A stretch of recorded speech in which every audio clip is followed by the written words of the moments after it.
Welcome back. This is part 2 in my video series taking a look at image 10 verse 8 of The Secret. We're going to get right into JM's theory and show you kind of on Google Earth as we kind of follow it. First, I want to show how I think this verse is mixed up here. And that's going to be important when we kind of look at the solution and possibly why it is mixed up later.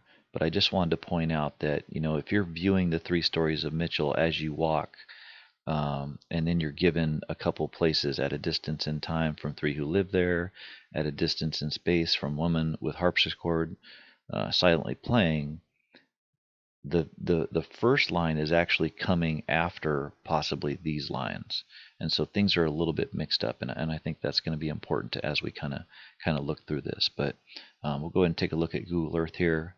So if JM is saying that there was a billboard here at the corner of Water and Wells, somewhere in this vicinity, he says he remembers seeing that. But then the next 2 lines are kind of referring to other things. So at a distance in time from 3 who live there, a second is a distance in time, and so he got basically Wells and second from that. City Hall is right here where there were 3 socialist mayors, and that was his solution for that. At a distance in space, from woman with harpsichord silently playing is the Pabst Theater. I think there's a lot that kind of shows that. If we take a look at the theater itself,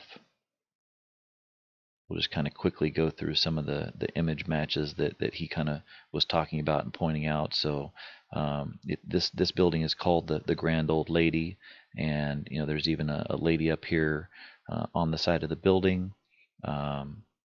With harpsichord is kind of interesting because a harpsichord is basically like an organ. It's a keyboard played instrument, and if you look across here, kind of looks like keys. But I think the more interesting part of that is what is actually on the inside of this building, which I'll get to in just a second. The front doors, which are right over here, I got a close-up picture of those, and this is a really good image match. This pattern down here is a match for the actual collar area in the picture. And so if we take a little close-up of that, you can see that this pattern right there is the same pattern as what's on the door, and then the color along with the shape here, if you flip that upside down, it ends up being the collar around her neck here. So those things are really strong image matches for this particular location. And then the other thing that I wanted to point out was, just looking at a harpsichord, it has a keyboard and it looks a lot like a piano, like a pipe organ. A harpsichord may have more than one keyboard. And if you take a look at the theater itself, the thing I found the most interesting is that this theater featured a historic organ, and so that could be kind of a synonym for harpsichord when you're just talking about it being an instrument that's played by a keyboard. And then also this line here, which once provided accompaniment for silent films.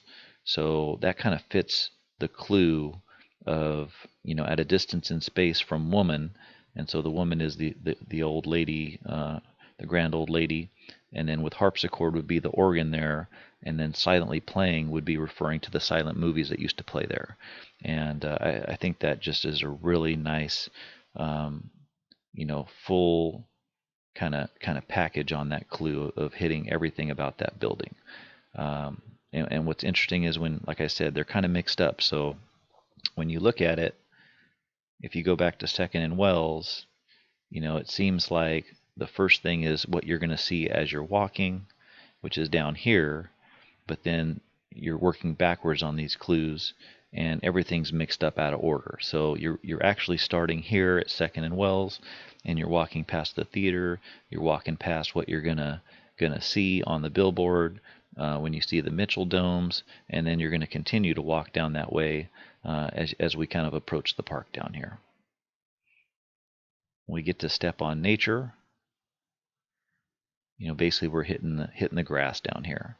And he mentioned how all these paths are leading to the Solomon Juno statue that had a sort of a relief on the back of it that shows a hand that looks exactly like the one in the picture. I'm not going to go through all this stuff, but if you want to look it up for yourself, it's on the internet, and it is a really good image match. The one thing I do want to kind of go over, though, is the Japanese hint for this little section right here. So lines 8 and 9, step on nature and cast in copper. It just said you should think of a leaf while reading this, but what does a leaf mean? And I was trying to figure that out myself, and then I realized that just beyond the Solomon Juno statue is another statue, and it's Leif Erikson, and that could just be a way to just show the Japanese readers that you're kind of on the right track if you find this statue as well. And then just below that, obviously cast in copper, is the Lincoln Memorial Drive. And you'll notice one thing about all these clues is they're all sort of wordplay with symbolism, and that's going to be really important when we take a look at the solution in the end. So now we got the Lincoln Memorial Drive that we kind of follow, and now we're going to have to really kind of go down the road here to get to the grand staircase where we're going to ascend the 92 steps. And when we take a look at the verse again, ascend the 92 steps. That's obviously been affirmed more than once. And after climbing the grand, so after climbing this thing, he talked about 200 being a direction. So here's another instance of understanding how to read the poem. Like I mentioned from the Japanese hints at the beginning of the Japanese book, things are mixed up a little bit in this puzzle, and I think this is another case where things are mixed up. If you take a look at the 200, we get to the top of the grand.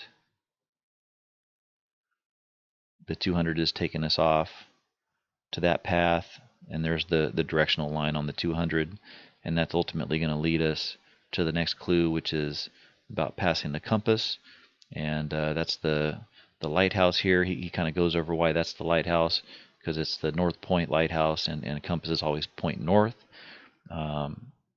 You're past the first bridge and you hit the second bridge, and now you need to go down basically to the foot of the culvert below the bridge and walk 100 paces southeast over rock and soil. So if you take a look at going southeast, basically I dropped a line that was, I think I used 2.5 feet. What did I use on this? Let me check that out real quick. So the measurement on this line was in feet, and so actually I used 2.1 feet, and which was the low end of a person's step. And so at 214 feet, it brought you right to the sidewalk again if you went down this.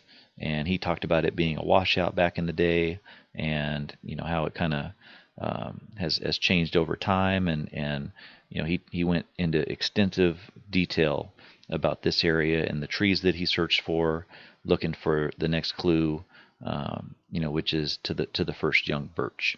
And after not finding anything, he walked back up and went up the staircase again, and eventually came to his sort of big idea, which was that the juggler was passing things in a circle, which hinted at the solution being to go back up to the staircase.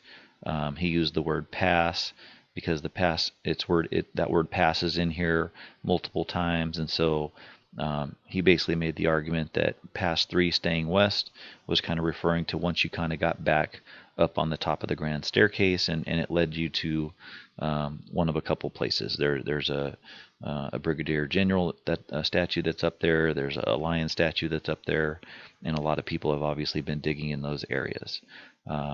What I'm going to argue is that basically no one has figured out the real clue here, which is to the first young birch.